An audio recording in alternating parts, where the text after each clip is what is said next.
Boa noite a todos, graça e paz para você, que o Senhor fale conosco, como já vem falando através dessas músicas, através do que nós temos cantado, e eu agradeço essa oportunidade, pastor Renan, equipe da igreja aqui do bairro dos Estados, de estarmos juntos, porque é sempre bom poder trocarmos experiências, como nós somos enriquecidos com a experiência de gente que a gente vai conhecendo na caminhada cristã, não é verdade, queridos? Deixa eu falar um pouquinho sobre a minha família. Sou casado com a Cíntia há 15 anos, vamos fazer 16 anos de casados em dezembro agora. Temos 2 filhos, a Tamin, cujo nome significa integridade, também tem 14 anos, e o Caleb, que vai fazer 11 anos.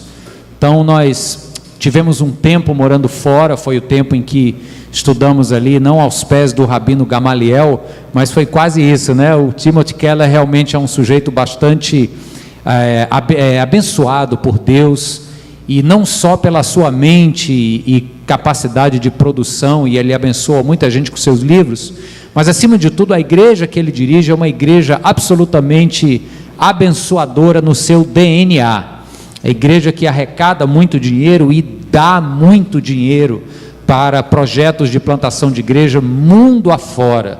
Eu tenho notícia de que em João Pessoa, em Recife, em Natal, em Campina Grande, em Fortaleza e em São Paulo, a igreja presbiteriana Redeemer tem ofertado generosas quantias para expandir o reino de Deus. Pensa comigo, não é uma ideia interessantíssima, desprendida e generosa? O sujeito trabalha lá no seu afazer, e ele entende que o dízimo e a oferta que ele dá na igreja vai voar mundo afora para que outras igrejas sejam plantadas.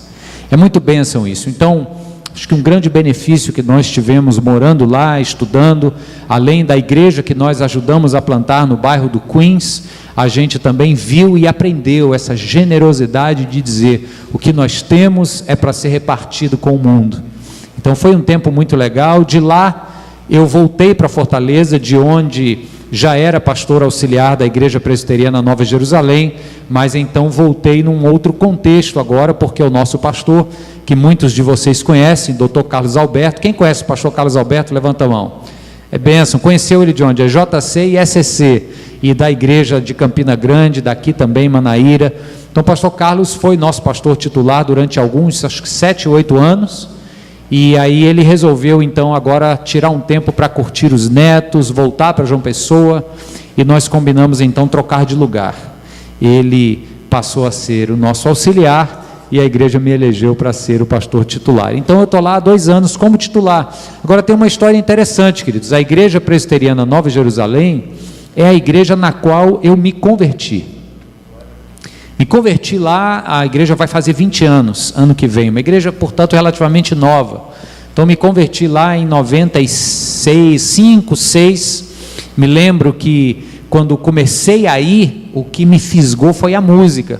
Eu toco, e aí a música me pegou, e muito sabiamente, mas ao mesmo tempo irresponsavelmente, a turma do louvor disse, vem tocar com a gente.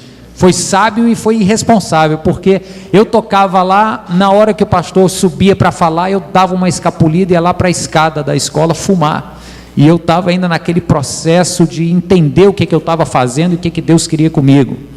Aí Deus foi muito generoso, me levou para um tempo fora com a Jocum, jovens com uma missão. Quando eu voltei, eu já entendia melhor o que Deus tinha para mim, e dali então, de 98 até hoje, eu trabalho na igreja, e minha família tem sido serva dentro dessa igreja. Então é uma experiência interessante você se converter numa igreja e 17 anos depois se tornar pastor dessa igreja. E tem um presbítero lá, irmãos, que nós comemoramos há um mês atrás, o aniversário de 40 anos de presbiterato, não é 40 anos de vida, 40 anos de oficial presbítero. E eu pude dizer o seguinte, olha, esse irmão tem mais tempo de presbítero do que eu tenho de vida. Já pensou o que é isso? Esse cara praticamente me viu de fraldas na fé aqui, ele me pegou quando eu estava me convertendo, e hoje ele tem a humildade e o respeito de chegar e me chamar de meu pastor, estamos juntos, a gente caminha juntos. Então isso é muito bonito, e eu louvo a Deus pela vida da igreja do bairro dos Estados, que tem uma liderança caminhando junto com o Renan, disposta a fazer o projeto de Deus para essa cidade, para o estado da Paraíba e para o mundo. Amém, queridos? Glória a Deus. Então tudo isso foi só para dizer um pouquinho quem é que está aqui falando para vocês e louvar a Deus, dizer que nós estamos nessa mesma missão. Vamos abrir as Bíblias no livro do Gênesis, bem naquele texto onde o nosso irmão Marco já cantou aqui, capítulo 1, onde Deus vê que o que ele faz é bom. Na verdade ele não atesta que é bom, ele confirma, né? Não é que ele fez e viu, puxa, não é que ficou bom mesmo, não é nada disso, ele já sabia que é bom porque ele é bom, e na sua bondade não tem espaço para falha ou erro. Então no capítulo 1 eu quero ler com você a partir do verso 27, deixa a Bíblia aberta em Gênesis, porque eu vou ler algumas porçõezinhas, mas é só para introduzir o nosso assunto hoje. Gênesis 1, a partir do verso 27.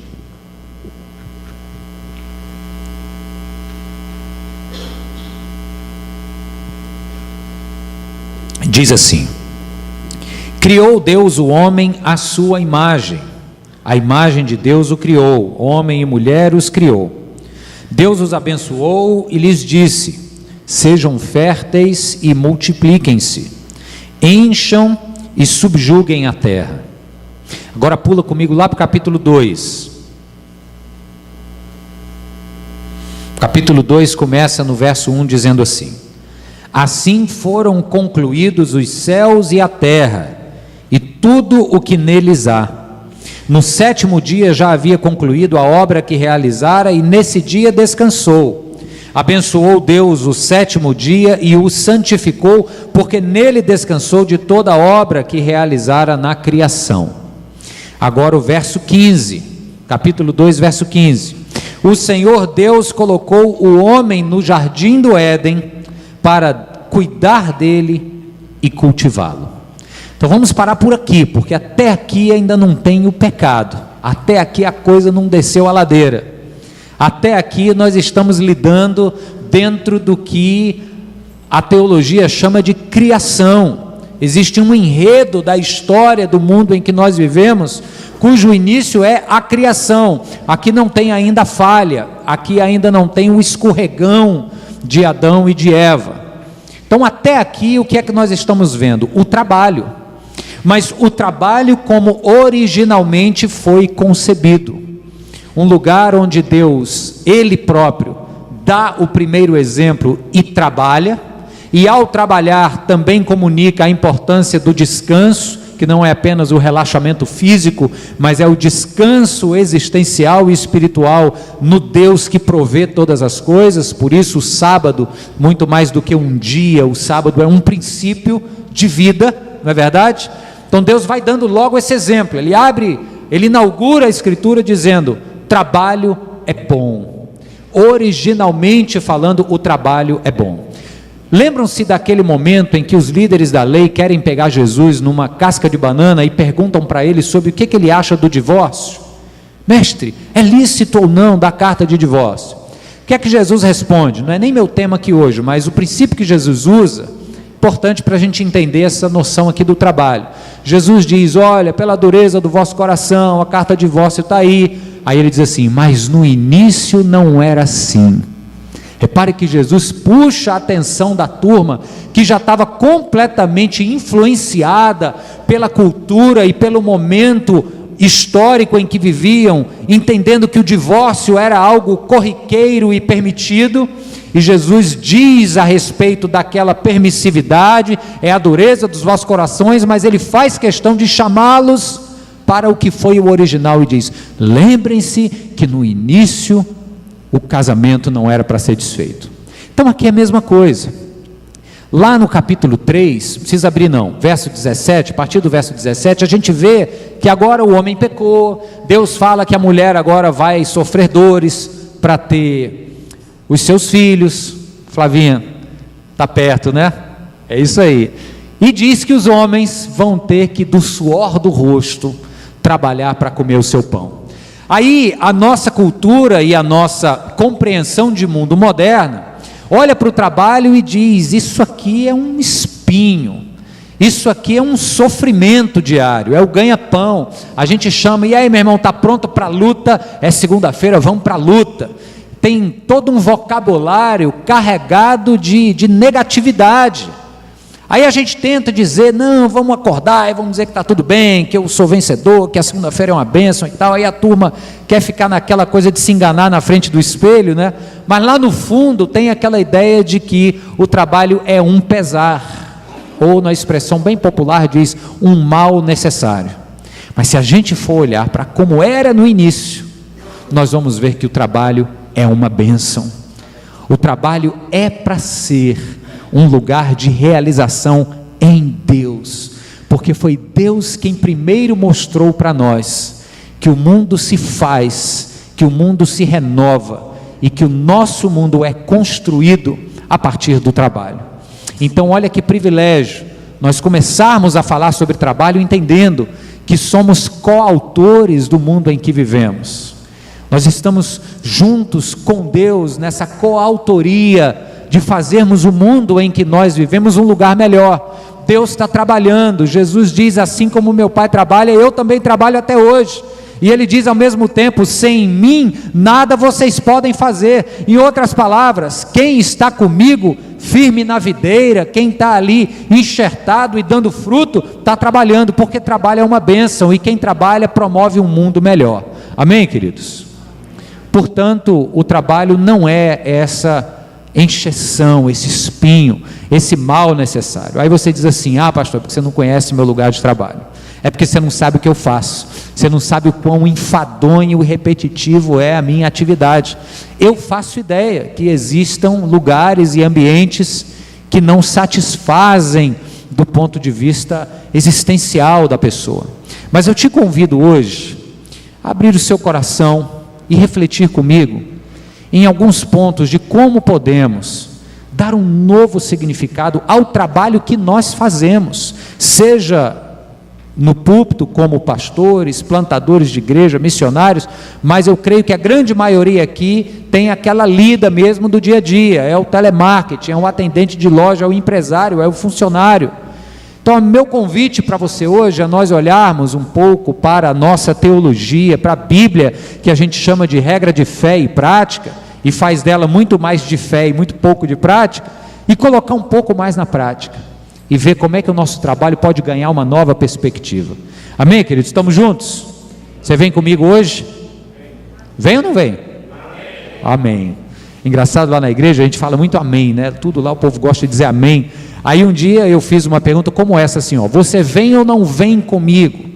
Aí a igreja, amém. Eu falei, amém ou vem? Aí a menina disse, não pastor, eu disse vem, o senhor é quem entendeu amém. Mas você vem ou não vem? Eu venho. Ou amém, dá no mesmo, assim seja, não é verdade? Queridos, o Tim Keller tem uma obra escrita, está disponível, né, Renan? Ou vai estar disponível aqui para os irmãos conhecerem, que chama-se Unindo a Fé ao Trabalho. É um livro muito interessante e muita coisa do que eu disser aqui hoje você vai encontrar lá dentro. Dentre elas, a ilustração que eu vou começar agora, porque essa ilustração me ajudou a entender um pouco como que nós temos que repensar o trabalho que a gente faz.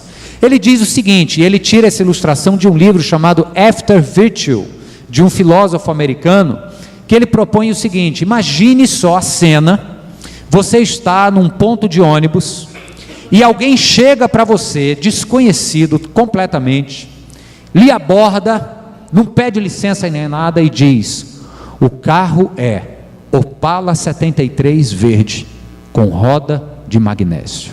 O carro é Opala 73 verde, o carro é Opala.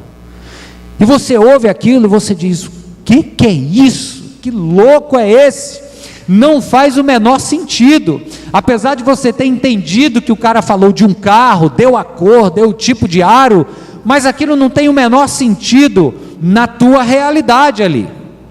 Aí ele diz, bem, para que você entenda o que aquela pessoa lhe disse, é importante que você coloque aquela situação dentro de uma história. Aí ele propõe assim, imagine que antes de você sair de casa para ir para o ponto do ônibus, você vê no jornal que o manicômio da cidade sofreu uma evasão e muitos loucos fugiram.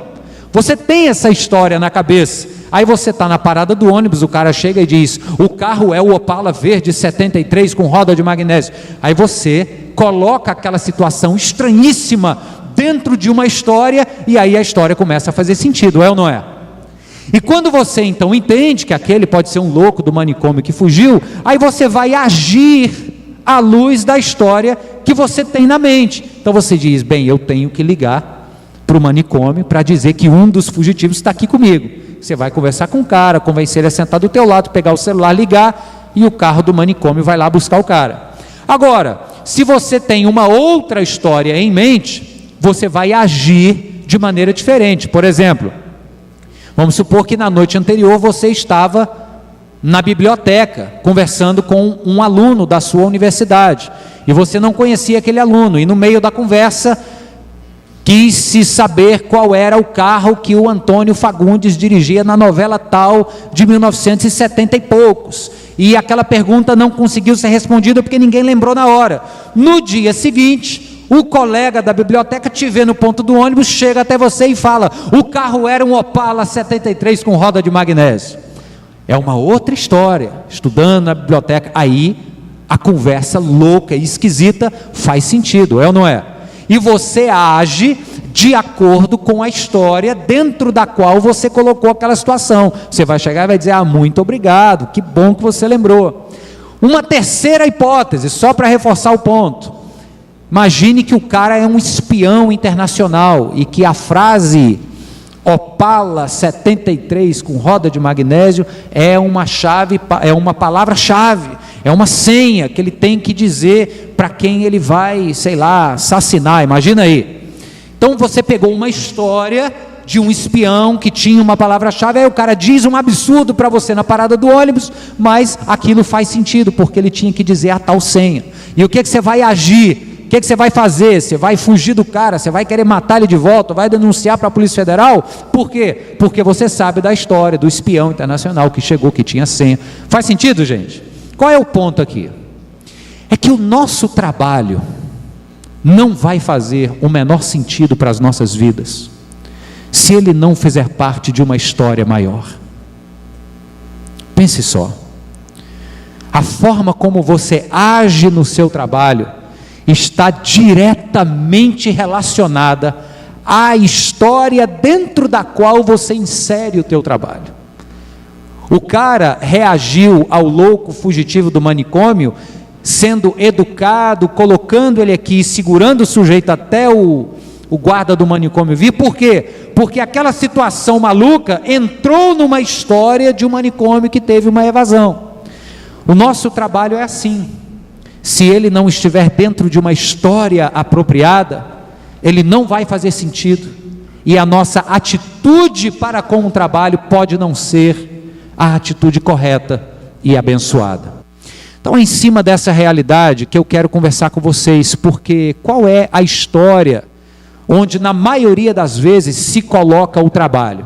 A história é a seguinte: nós estamos falando aqui com gente cristã, então muitos cristãos dizem assim: bem, na igreja eu trabalho para o Senhor, mas aqui fora eu trabalho para sobreviver.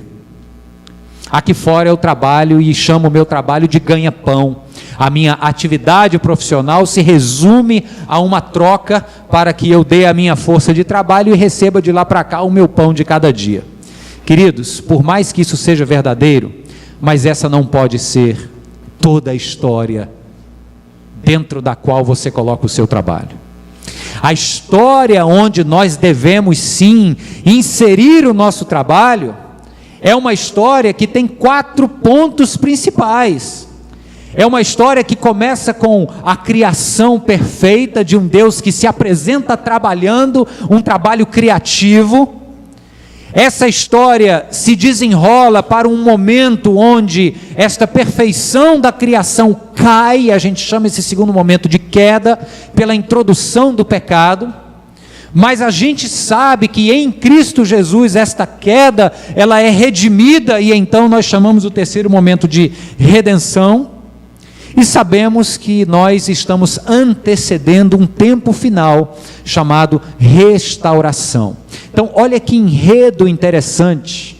O seu trabalho tem que estar dentro deste enredo. Um Deus que cria, um Deus que faz boa todas as coisas, Marco.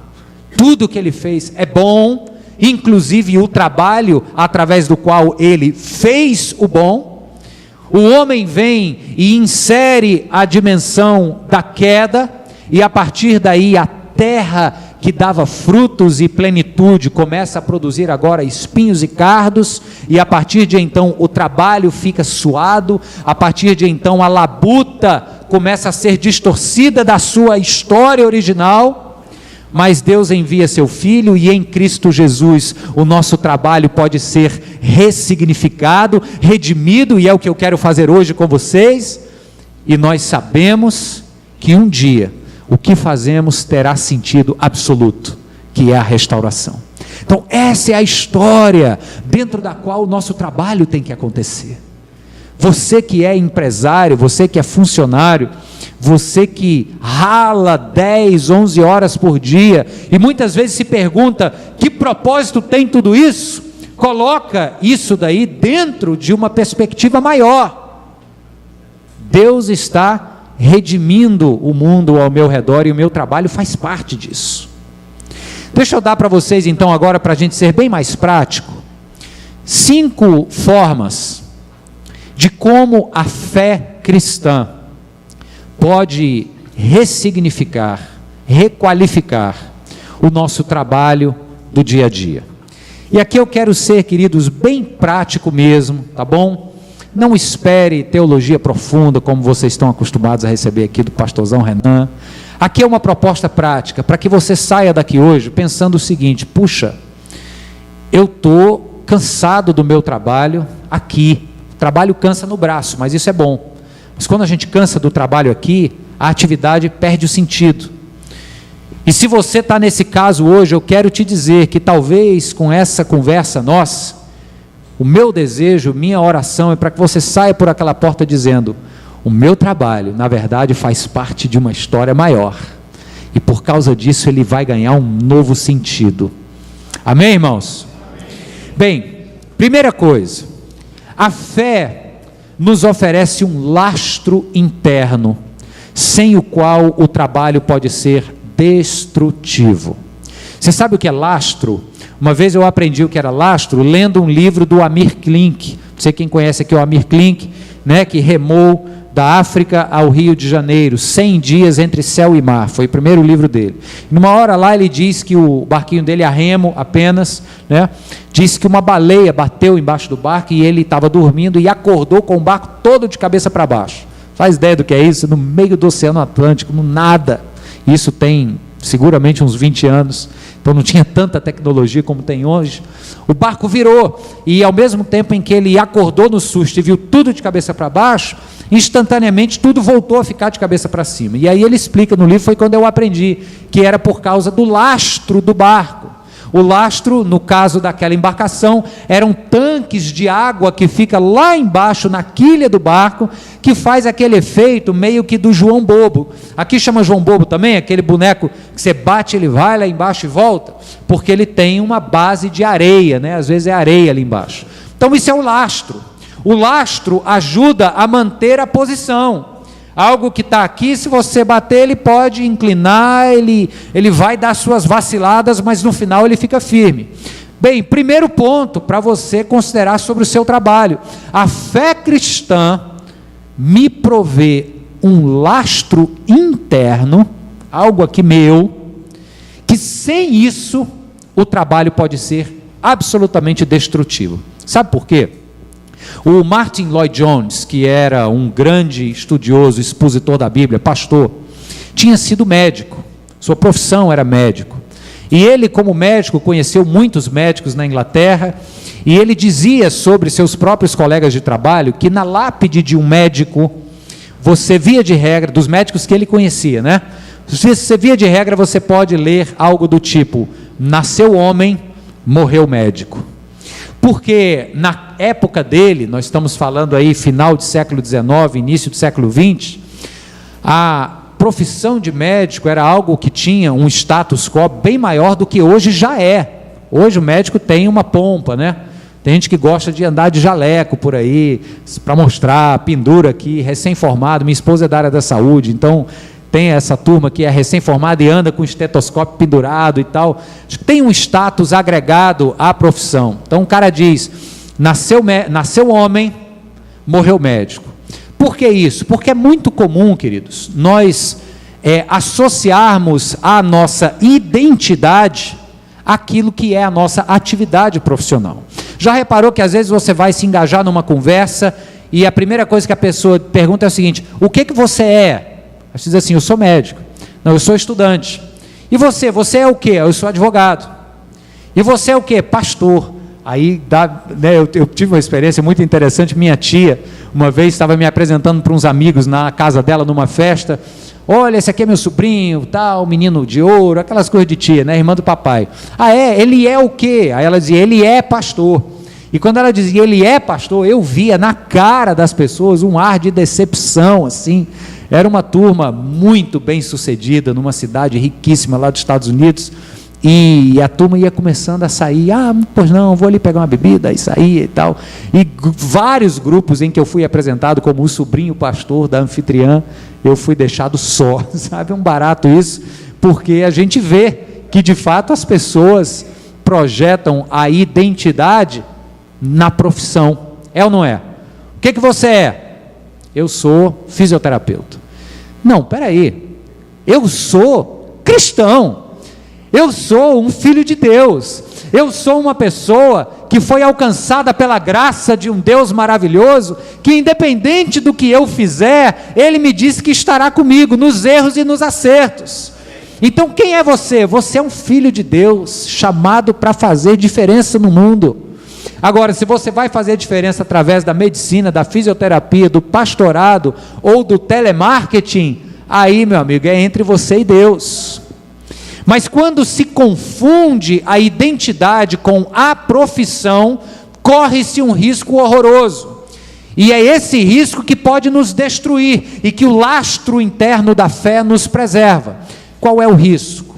É o risco de entrarmos no jogo do sucesso e do fracasso.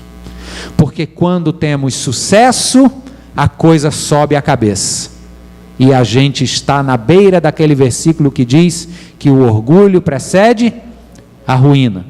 Quando vem o fracasso, não sobe para a cabeça, mas desce para o coração. E aí é crise, é depressão. Então, quando se confunde a identidade com a profissão, corre-se o risco de achar que eu sou definido pelo que eu faço. E na medida em que o que eu faço sucede, eu posso cair no orgulho e na vaidade de me achar muita coisa. E como eu fui bom naquilo que eu fiz, portanto sucedi, eu posso ser bom em todas as outras coisas. Como eu fui um sucesso na empresa, eu acho que você é um sucesso no casamento, eu acho que você é um sucesso na criação dos filhos, eu acho que você é um sucesso na minha vida ministerial na igreja. E nem sempre as coisas são assim, queridos. Às vezes damos bem em determinada atividade, mas precisamos de muita ajuda nas outras atividades. Sabe como é que é? Às vezes o cara é um excelente empresário, mas um péssimo marido. Só que subiu a cabeça o sucesso e ele acha que é um sucesso em casa também. E isso é perigoso, e isso derruba. Mas a fé cristã nos dá esse lastro. E esse lastro, enquanto a cultura ao meu redor tenta me empurrar de um lado dizendo sucesso da profissão, fracasso na profissão, o lastro me traz de volta para o meio e diz: filho de Deus, cristão, se acertar, se errar, eu estou contigo, meu filho. Vamos acertar, mas vamos acertar junto. Amém, queridos? Esse foi o primeiro ponto. Segundo, a fé apresenta a dignidade e o valor de todo tipo do trabalho, sem os quais o teu trabalho pode se tornar um tédio. Deixa eu repetir. Em primeiro lugar, a fé me apresenta um lastro interno, sem o qual o trabalho pode ser perigoso e destrutivo. Segundo lugar, a fé me apresenta a dignidade e o valor de todo tipo de trabalho, do médico ao servente, porque sem este valor e a dignidade, o que eu faço corre o risco de virar tedioso. Quem ajuda muito nessa hora aqui é o Martinho Lutero, reformador, pessoa por quem temos grande apreço, né? Igrejas reformadas. O Lutero, ele pegava uma carona no Salmo 145, onde diz que Deus alimenta toda a sua criação, dizendo que Deus faz isso através das suas criaturas. Deus reforça as trancas das suas portas, Salmo 147, verso 13, como que ele faz isso? Através das pessoas, através do trabalho mais complexo e do mais simples. Ele diz que essas profissões são os dedos de Deus.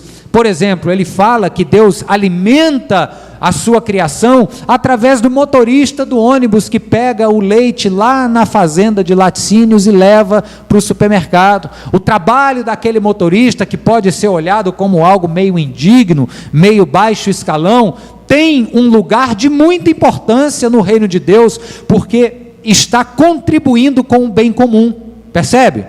Aí ele diz que o servente que varre a sua casa tem um grande valor, porque de fato, se a nossa casa não for limpa e a gente não se mexer para limpar, a gente morre.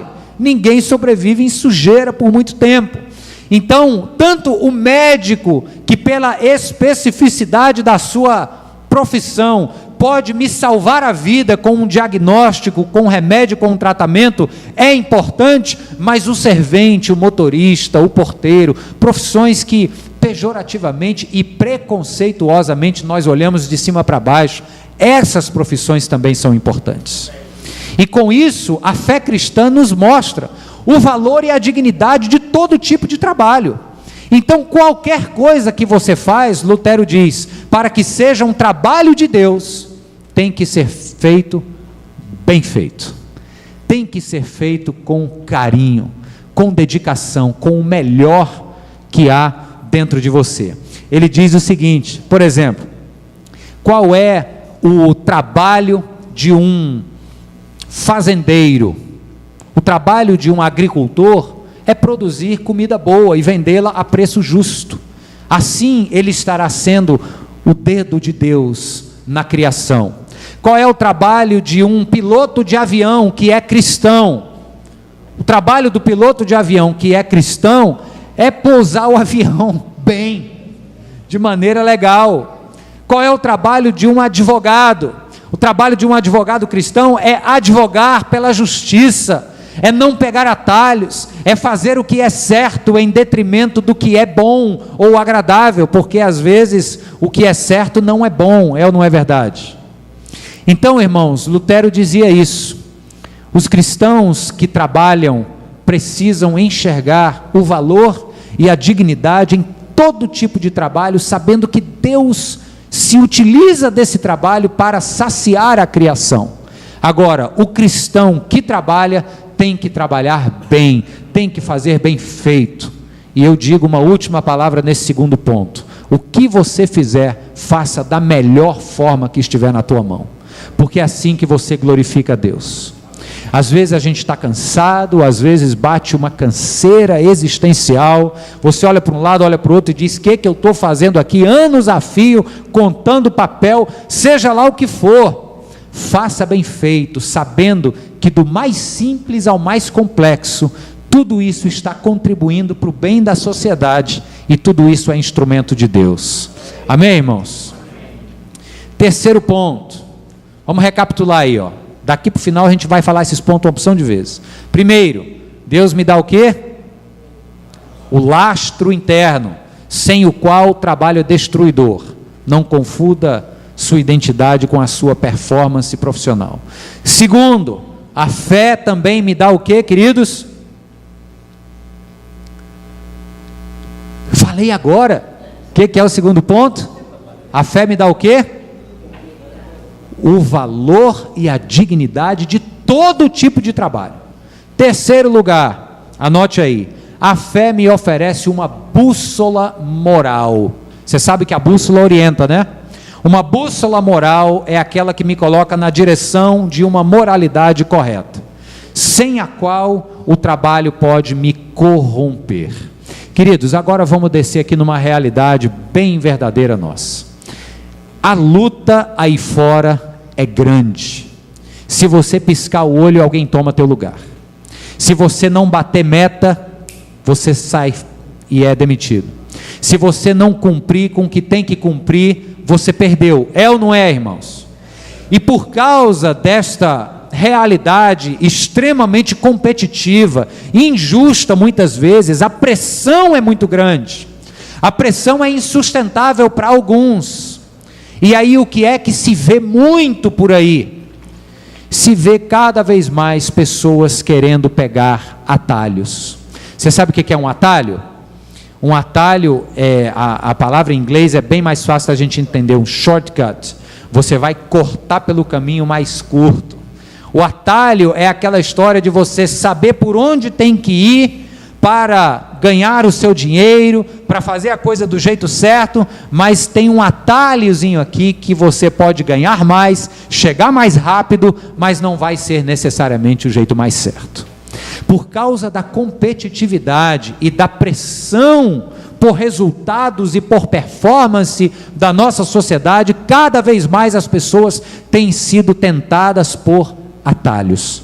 E eu falo de cristãos. Seria lugar comum e chover no molhado aqui, se eu falasse de, infelizmente, políticos, na sua grande maioria, não todos, se eu falasse de empresários do mundão aí, da selva de pedra, né, dos tigres da economia, isso aí a turma faz, mas eu estou falando de gente cristã. Cada vez mais a pressão tem aumentado e o desejo por atalhar as circunstâncias e chegar antes e ganhar mais, é mais presente, queridos. Aí o camarada jovem vai para a faculdade, e na faculdade a turma de filosofia chega e começa a perguntar que moral pode ser absoluta, e começa a colocar na cabeça do jovem de que a moral é relativa, que a moral é condicionada a culturas, a épocas, a pessoas, e o cara vê tudo aquilo e ele sai dali de fato achando que tudo pode ser meio relativo. Aí ele entra no mercado e aquilo que ele aprendeu, ele se torna uma pessoa que relativiza as coisas e olha para o que é errado e diz, talvez não seja tão errado assim, esse errado aí é meio relativo, pode ser que numa outra perspectiva seja certo, é errado só para quem está olhando daqui, mas se eu olhar daqui pode ser que seja certo. Aí o cara pega o atalho para o que é errado, e um dia o chefe descobre, e a vida dele acabou. Então esse é o retrato do mundo que a gente vive, mas o cristão tem uma oportunidade de ajustar a sua bússola para uma moral única e verdadeira, onde o certo é certo e o pecado é o errado da coisa, onde o que tem que fazer está claro e é estreito, mas o que é errado, que vai te dar mais ganho e mais facilidade, é imensamente largo, mas é um caminho que Jesus disse que leva à perdição. Preto no branco. Essa bússola moral é algo que a fé cristã e o estudo sincero das Escrituras nos oferece. Você já reparou que quando você estuda com sinceridade a palavra de Deus, você se torna uma pessoa capaz de discernir entre o certo e o errado com mais facilidade? Algo que antes você dizia, será que é errado mesmo? Aí agora você conhece a palavra de Deus, você diz, isso é errado, isso não glorifica a Deus, isso não edifica, isso não promove vida. Se não promove vida, é errado, queridos. E aí a palavra de Deus então nos fala isso. Vai trabalhar? Leva a minha palavra no teu coração, para que não peques contra mim. Salmo 119. Bota esse orientador moral para que as tuas escolhas sejam sim, sim e não, não. Tem uma história que eu gosto de contar porque é uma pessoa muito próxima a mim e eu conheço bem a vida dele. E esse rapaz é um empresário lá em Fortaleza, da área gráfica, e a turma da gráfica é uma grande, eu não vou dizer máfia, mas assim, é um grande complô assim, de empresas que brigam entre si, mas que fazem parte do mesmo sindicato, então tentam pegar preços iguais, para que a concorrência não seja muito gritante entre eles, né? E esse meu colega resolveu então levar a palavra de Deus a sério e disse: não sonego mais imposto. E os colegas da turma gráfica disseram para ele: cara, tu vai quebrar, você vai quebrar, porque se você for pagar todos os impostos, e a carga tributária em cima de papel é altíssima, se você for pagar tudo, você não vai ter preço para competir com a gente. E aí é uma história longa, tem uma série de detalhes, mas vale a pena só dizer o seguinte: esse rapaz hoje é dono da maior distribuidora de papel da cidade e, se bobear, do estado. Realmente o ramo gráfico, por ser corrompido demais, foi algo que ele percebeu que talvez Deus não o queria nele, mas um outro segmento desse ramo, que é a comercialização de papel, esse sim engatou com todos os tributos e com prosperidade do alto. Quando se decide dizer sim para o que é certo, nós contamos com a bênção de Deus, queridos. Portanto, não se dobre ao que é errado apenas para manter um emprego. Em nome de Jesus, se o seu emprego lhe exige pegar atalhos, repense se é o lugar certo para você estar. A fé cristã nos dá um lastro, nos comunica a dignidade e o valor de todas as profissões e nos coloca numa direção moral, onde o certo é certo e o errado é errado. Ok? Vamos caminhar. Quarto lugar, e eu já estou terminando. A fé oferece uma visão de mundo e uma visão de vida, sem a qual o trabalho pode me dominar e me usar. Obrigado, querido. Pode me dominar e me usar. Veja só, essa questão é interessante, porque a gente falou agora há pouco sobre ser um piloto de avião cristão. O que é que um piloto de avião cristão tem que fazer na sua profissão? Diz aí. Tem que pousar bem. Tem que pousar bem. Se ele não pousar bem, ele acabou com os anos de treinamento dele. Basta ele pousar errado uma vez e quebrar o avião, que ele nunca mais voa. Meu sogro foi piloto comercial muitos anos. Enfim, um piloto ele tem que pousar bem. Um jardineiro tem que cuidar do jardim bem. Um agricultor tem que oferecer comida a um preço justo e de boa qualidade. Mas e um professor do ensino básico e fundamental? O que ele tem que fazer como cristão? Ele tem que formar gente, mas o tipo de gente que ele vai formar tem tudo a ver com a visão de mundo e de vida que ele tem. E a fé cristã me ajuda a ter uma visão de mundo e uma visão da vida apropriados. O tipo de pessoa que você acredita que tem que florescer, é isso que você vai fazer quando você trabalha. É ter uma visão de mundo, de que aquele servente que lhe presta serviço é uma pessoa digna, não porque ele faz ou deixa de fazer, mas por ser uma pessoa criada à imagem e à semelhança de Deus. A sua dignidade está no fato de ser um ser humano. E quando nós temos uma visão da vida como essa, queridos, o nosso trabalho se torna muito mais preenchedor. Você começa a se questionar o tipo de negócio que você tem que fazer para promover o mundo que você envisiona. Se você tem uma visão de mundo abençoada por Deus, que tipo de trabalho você pode fazer para promover este mundo? Ou que tipo de trabalho você não deve estar fazendo, porque não contribui para um mundo justo e abençoado? Quando nós temos uma visão de mundo e da vida, nós somos mais seletivos nos tipos de emprego que vamos aceitar e os que vamos rejeitar. Tem uma outra historinha aqui só para terminar. Há uns anos atrás eu fui procurado por o dono de uma rede de supermercados lá em Fortaleza. Tem centenas, eu acho que alguns milhares de funcionários. E o que ele queria era o seguinte: vamos fazer um trabalho de espiritualização dos funcionários. Aí eu vi aquilo, sujeito católico, bastante devoto, né? Eu vi aquilo como uma oportunidade. Eu digo, puxa, Deus está abrindo uma porta para que eu possa falar do amor dele para centenas, talvez milhares de funcionários.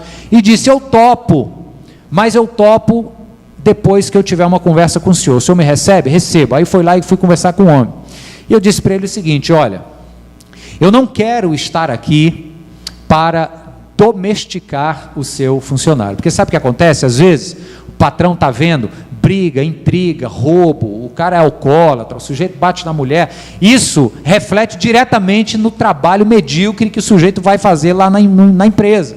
E às vezes um trabalho de espiritualização é muito mais um trabalho de domesticação, para o cara ajeitar a vida dele e produzir mais. Então eu falei assim, olha, seu fulano, eu não estou aqui a serviço do capital. Eu usei exatamente essa expressão. Eu não estou aqui para que o Senhor ganhe mais. Se o Senhor ganhar mais, é bênção e nós vamos ficar felizes.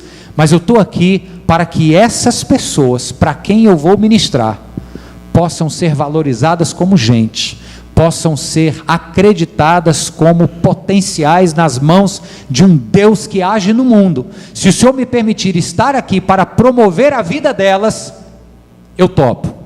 Mas o cara quase chora. E ele disse, é isso mesmo que eu quero. E ele foi muito honesto, porque depois daí a gente conviveu muito de perto e ele participou de muitas palestras e eu vi que era esse mesmo desejo. Então hoje em dia a empresa lá faz churrasco para os funcionários, construiu campo de futebol, dá ginástica todo dia de manhã para melhorar a saúde, ânimo, etc. E pelo menos uma vez a cada 2 meses a gente tem um encontrão assim num auditório como esse, com centenas deles, e a gente faz culto, a gente toma ceia juntos, a gente prega a palavra mesmo abertamente, faz apelo, tem de tudo lá, porque é uma oportunidade que Deus está dando para olhar na cara de um do outro e dizer, o teu trabalho faz sentido, vale a pena, o teu trabalho é bênção, mas acima de tudo, você é alguém lindo e importante nas mãos do Pai. Então, por que eu fui fazer isso lá e aceitei esse trabalho? E obviamente que não cobro nada por isso. Eu falei, meu irmão, se o senhor quiser ajudar o projeto social lá da igreja, fica à vontade, está aqui o telefone da diretora, liga para ela e dá o jeito. E parece que eles dão umas cestas básicas lá, supermercado, a coisa fica fácil para ambos os lados. Mas eu falei, eu estou aqui porque eu tenho uma visão de mundo e uma visão de homem que precisa promover o ser humano enquanto pessoa. Se o senhor me permitir estar aqui para fazer isso à luz do Evangelho, eu topo. Então, amados, é isso, o nosso trabalho, do mais simples ao mais complexo, precisa estar a serviço da promoção humana, a serviço de fazer gente, pessoas melhores, a serviço de fazer o mundo um lugar melhor. E deixa eu terminar com o 5º ponto agora, que eu só tenho 5 minutos. O 5º ponto que eu vou falar é o mais simples, mas o mais profundo. O que é que a fé cristã nos dá, que nos ajuda a reentender, ressignificar o nosso trabalho? Vamos lá, os 4 primeiros. Um lastro interno, uma noção de valor e dignidade de todas as profissões, uma bússola moral, o que mais que eu disse agora? Uma visão de mundo e de vida, e em 5º lugar, a fé cristã, queridos, nos dá esperança. Esperança para um mundo carente de esperança. E aqui eu cito uma historinha que eu tive a alegria de saber que o Renan também gosta muito dela, que é a historinha da folha e do migalha. O Migalha é um pintor, na verdade é uma história escrita pelo Tolkien, que é o autor do Senhor dos Anéis, um cristão que viveu no início do século passado, que escreveu muita coisa interessante, que embutiu valores profundos do cristianismo na sua produção literária. E ele escreve uma história, que depois de um tempo você percebe que é uma história autobiográfica, de um homem que era um pintor, e ele resolve pintar uma árvore, só que nesta iniciativa de pintar uma árvore, tudo que ele consegue fazer é uma folha. Ele tem a árvore na cabeça, ele sabe mais ou menos como é que é, ele vislumbra a paisagem que está por trás da árvore, os galhos como é que são, mas quando ele vai se debruçar, cheio daquelas ideias, ele é muito detalhista e perfeccionista, e ele faz uma folha com muito esmero, com muita dedicação, e fica uma folha linda. E a história vai sendo contada, e todo o tempo diz que o senhor Migalha iria ter que fazer uma viagem muito importante e inadiável, da qual ele não escaparia. E essa viagem você entende que é a morte. E um dia ele está pintando o seu quadro, depois de muitas interrupções, e uma última interrupção então bate à sua porta, e é o agente de viagem, o condutor do trem que o levaria para a morte, para um lugar que vamos chamar de pós-vida, ok? E aí não vale a pena entrar no mérito do céu, etc. Ele pinta um lugar que você entende que é o céu. E quando o senhor Migalha chega lá, para sua surpresa e deslumbre, ele se depara com o que, queridos? Com a sua árvore, exatamente como ele pensou, com cada folha que ele detalhadamente imaginou. E ele diz: existe uma árvore. Aquilo que eu não consegui fazer, tentei de todo jeito, ela existe.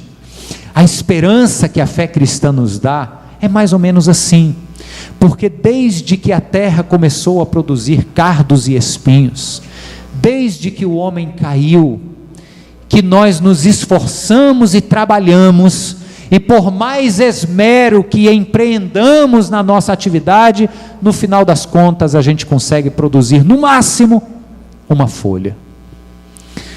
O advogado que luta por justiça, ele consegue talvez 2 ou 3 vezes na vida inteira de advogado contemplar uma folha bonita que ele fez. O urbanista que pensa e projeta cidades, numa vida inteira de trabalho, ele tem o orgulho de mostrar alguns viadutos e algumas passarelas legais, que são folhas de um trabalho maior. Mas o advogado tem a esperança de que vai haver um tempo onde haverá justiça plena, vai haver um tempo onde o Senhor virá para julgar a terra, Salmo 96, o justo juiz. O urbanista, mesmo sabendo que só fez folha, sabe que virá uma nova Jerusalém, a cidade perfeita, e assim por diante. Irmãos, você vê que o trabalho que você faz hoje, ainda que seja incompleto, ainda que em momentos seja enfadonho, ele não é à toa, ele faz parte de um projeto muito maior, que Deus está fazendo no mundo, e conta comigo e com você, para que através do nosso trabalho, vidas sejam transformadas, e o mundo seja feito um lugar melhor. Aleluia! Deus não te chama para trabalhar para Ele, apenas dentro da igreja, irmãos. O trabalho para Deus, eu arriscaria dizer, que começa mesmo na segunda-feira. Venhamos e convenhamos, trabalhar aqui dentro é fácil, e gostoso, prazeroso. Você levanta a mão, todo mundo está levantando, você dá glória a Deus alto, o cara do lado também dá, você não paga mico. Trabalhar aqui, nós estamos juntos.